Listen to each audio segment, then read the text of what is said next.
الطيبون للطيبات، ربنا قال كده في القرآن. ليه ربنا بقى رزقني بشريك حياة أنهك حياتي نفسيا وصحيا وغير سوي، مع إني عملته بما يرضي الله وما كنتش بتقل عليه؟ ليه العقاب من ربنا؟ الطيبون للطيبات ده مش جزم إن كل واحد كويس يتجوز واحدة كويسة والكويسة تتجوز يقين إن واحد كويس. ده ليه 5 أقوال عند العلماء، أغلبها مرتبط بالكلام.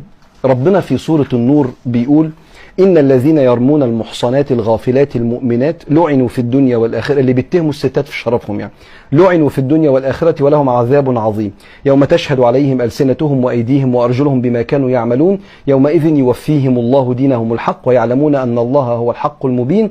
الخبيثات من الكلام للخبيثين من الناس، الخبيثات للخبيثين والخبيثون من الناس للخبيثات من الكلام، والطيبات من الكلمات لأن الكلام كله عن قذف المحصنات، الكلام اللي فيه ادعاء على شر كل واحد اترفض من علاقة أو واحدة. قال: فإن كرهتموهن فعسى أن تكرهوا شيئا ويجعل الله فيه خيرا كثيرا.